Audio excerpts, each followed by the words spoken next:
What's going on, everyone? This is Smitty here on behalf of TheSimStandard, and just going over some I have some clips here, just a montage of clips showcasing the offense and defensive line dynamic and how it's been over the years in terms of the legacy of EA Sports football.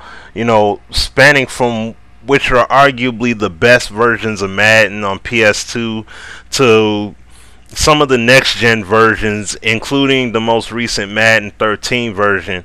And you pretty much can tell off top that the way that the O and D line plays out on PS2 is the same on next gen consoles. Like the same as far as the animation quality and in terms of how the O and D linemen engage with each other and how they separate. Now, when it moved over to next gen, clearly we all see that the way that some of the defenders release or how they shed from blocks is like they just all of a sudden the O lineman will just let go and then they just run into the backfield for a sack. And that's why some people, it's hard really to read the pocket. But then we have to remember this is how EA Sports has always done it. You know what I'm saying? That's one thing that I want people to really get from this. This is how EA has always done it in their football games.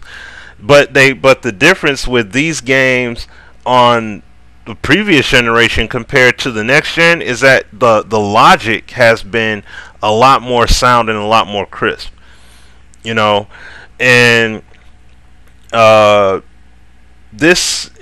thing is, over the years of us talking about these games, we've been talking about a lot of the fundamental aspects of the game that have been lacking. Just base fundamental aspects of football that have been missing. And being depicted authentically.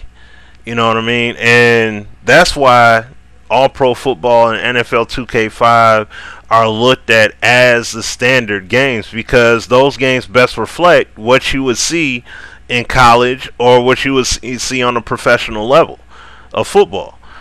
And and the thing is, Madden did a decent job logically, as you can see, like the O and D line logic, how the blockers will come back towards the quarterback as they should, and they take on the defenders, and then they form that C cup. You see a lot of that C cup forming on PS2, but then when it got to the next gen, it didn't look good at all. It looked very stale. It looked very bland.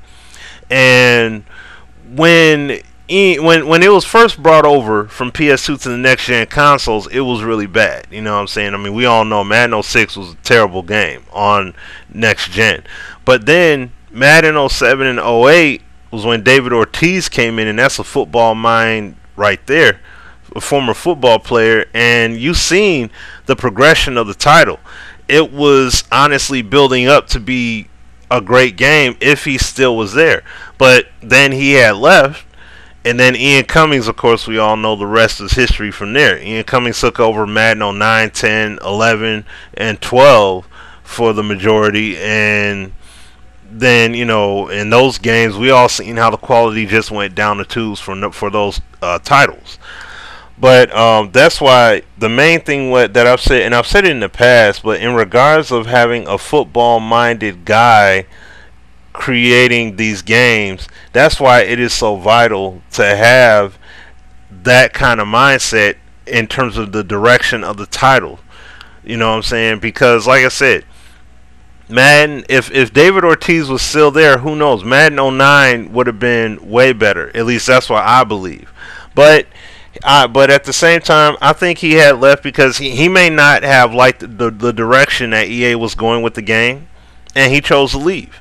You know what I'm saying? I don't know if that's for certain or not, but when we look at the Mike Wang situation, I mean, you can't help but to think that. Mike Wang left because he didn't like the direction NBA Live was heading after 9 and 10, and he left and went back to 2K. So who knows what that situation could be. But nevertheless, like I said, when you look at these examples and you look at the way that the offense and defensive line interact with each other, it's not clean. You know what I'm saying? Like, it's not it doesn't look authentic. The authentic replication is missing. You know what I mean? The meat and potatoes of the O and D line battle is lackluster at best. You know, and the thing is, we want it to be revamped. You know what I'm saying? We want it to be at a level that it's never been in years past. You know what I'm saying? And that's why we said, me and Sim, you know, and Azura, you know, are all in agreement that the O and D line interactivity, that needs to be overhauled. That's exactly why. And people are seeing in Madden 13 as to why we said that.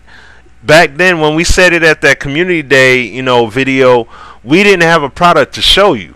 That's why we said look at the E3 videos. But as you can see, the way it plays out, it still is lacking that true, authentic integrity. You know what I'm saying? That we've been wanting all along. But this is Cam Weber's first year.